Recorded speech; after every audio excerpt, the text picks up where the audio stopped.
all of these negative things about our country, about our president, about our leadership. And now you expect them to, quote unquote, leave some more weightier matters in the country to bail you, a podcaster, a rogue, errant podcaster at that, out of your demise and out of your trouble. Go figure. This is funny. This is hilarious. It almost makes for a good live comedian talk show. I'm not a...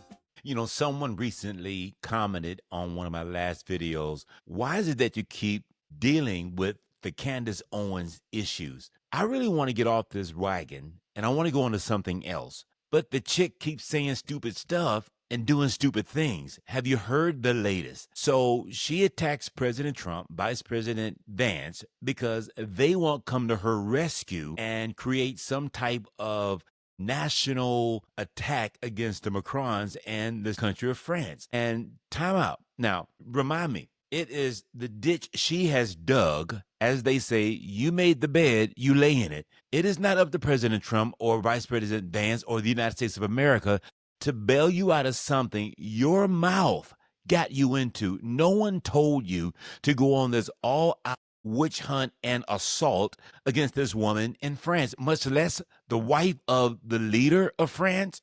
No one told you to go on this investigative campaign to prove that this woman was a man. And if she was, okay, what's the big deal? I mean, what's going to be the world-breaking news if there's another transgender in leadership in another country, particularly in Europe? But you had to go on your tirade, go on your campaign, and now you've barked up a wrong tree and you don't like what you're hearing. Okay, let's slow it down.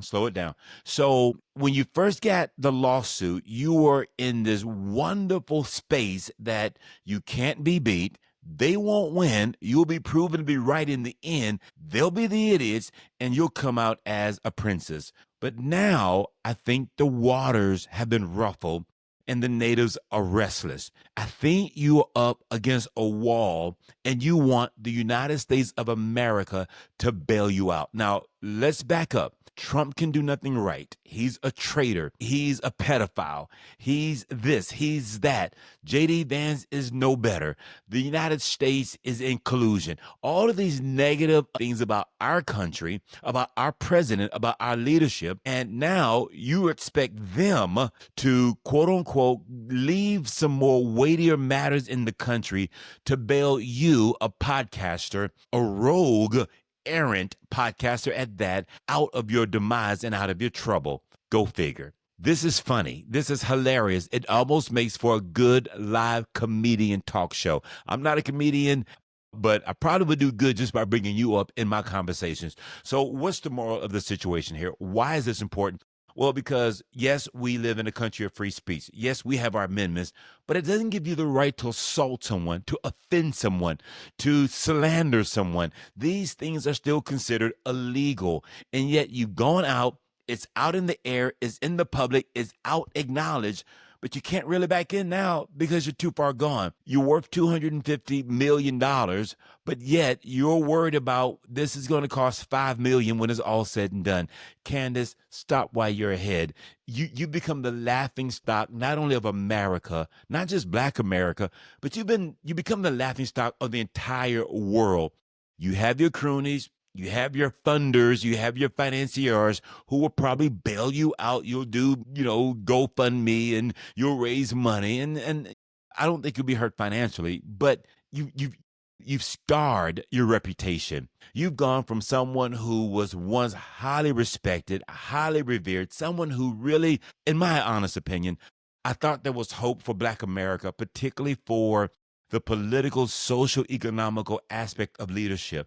But you've lost every sense of street cred there is. You've lost every sense of respect one could give because you become basically someone who's chased their own tail. You are the proverbial dog who's going circles and circles and circles, and you become the laughing stock.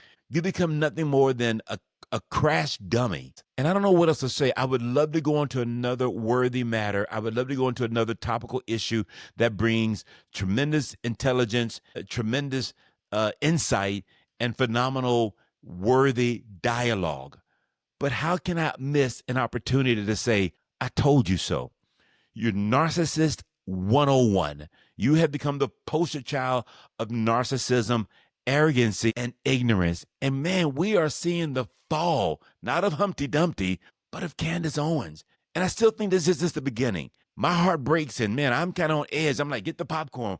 What's going to happen when her husband breaks her heart? What's going to happen when Candace finds out that her black love was not good enough for old boy George? What's going to happen when it begins to unravel and now you've got this black woman scorned? Wow, you've not seen the likes of a black woman scorned, much less someone of Candace Owens' like. So I say all that to say this, man, yeah, I'm praying for you. I was once pulling for you, but you kind of distanced yourself. You separated yourself into this abyss of stupidity. And now you want the country to bail you out. The very president and the very leader of the free world that you probably could have kind of left your mouth off of, now you expect him to stop other world-class matters to come rescue you, this errant podcaster, because you decided to go on this all-out assault against the heads of state of another country that you didn't think was going to come back to bite you in the behind. You know what? I'm Michael A. Stevens, and as you would say, Candace, that's all I'm going to say on this matter.